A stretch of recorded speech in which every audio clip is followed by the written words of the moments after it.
नमस्कार किसान भाइयों। आज मैं बात कर रहा हूँ पशुओं में होने वाली गठानों के बारे में। आपने देखा होगा पशुओं के जबड़े के नीचे अक्सर 2-3 गठानें हो जाती है और ये अचानक हो जाती है और पशु मालिक जो है वो सोचता है कि ये तो बड़ी भारी समस्या हो गई है, अब पता नहीं ये समस्या इतनी कहीं गहरी नहीं हो जाए। हाँ, कुछ केसेस में होता है अगर वो अलग टाइप की गठानें हो तो।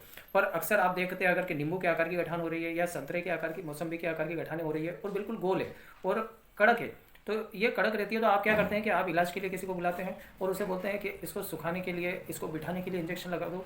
मैं आपको कहूँगा कि ये किसी भी इंजेक्शन से, किसी भी सुखाने वाली दवाई से ये नहीं बैठती है। तो इसको बिठाना है अगर, तो उसकी ये प्रक्रिया है कि आप इसको पकवाएं। तो ठीक है, फिर तो आप आयोडेक्स इसके ऊपर लगा सकते हैं। और आयोडेक्स लगाने की बजाय अगर आप देसी घरेलू उपाय में देखें तो आंकड़ा एक पौधा होता है, उस पौधे को के अंदर जब उसकी टहनी को या पत्तियों को तोड़ा जाता है तो उसके अंदर से वाइट सिक्रेशन निकलता है, जिसे आंकड़े का दूध कहते हैं गाँव की भाषा में। तो इसको आप उस पशु के उन गठान के ऊपर 3-4 दिन लगातार लगाएं तो आप देखेंगे वो गठान जल्दी पक जाएगी। और जब वो बिल्कुल नरम हो जाए, जब आप उसको प्रेस करेंगे तो आपको लगेगा कि इसके अंदर फ्लूइड जैसा भरा हुआ है, पानी लिक्विड जैसा भरा हुआ है और ये बिल्कुल टाइट हो गई है, तो वो एक जगह से मुंह बनाती है।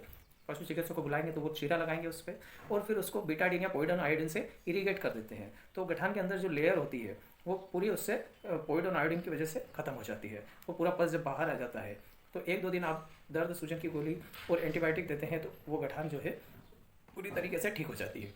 तो ध्यान रहे, पशुपालक कुछ गोलियां हैं जैसे टिश्यू एड वगैरह आता है, टिश्यू हिल आती है, इन गोलियों का इस्तेमाल कर सकते हैं या फिर आप इसको पकाने के लिए आयोडेक्स का इस्तेमाल कर सकते हैं या आंकड़े का दूध लगा सकते हैं। तो आप अपने पशु को ऐसी गठान हो जाए तो घबराए नहीं, इसको पकवाएं और पकाए तो ठीक होने लगती है। धन्यवाद। अगर पशुओं में कान के नीचे इस तरह की गठान दिख रही है तो आप निडिल से एस्पिरेशन करेंगे तो इसमें अगर हनी लाइक फ्लूइड निकल के आ रहा है तो समझिए कि पैरोटिक ग्लैंड का अफेक्शन है।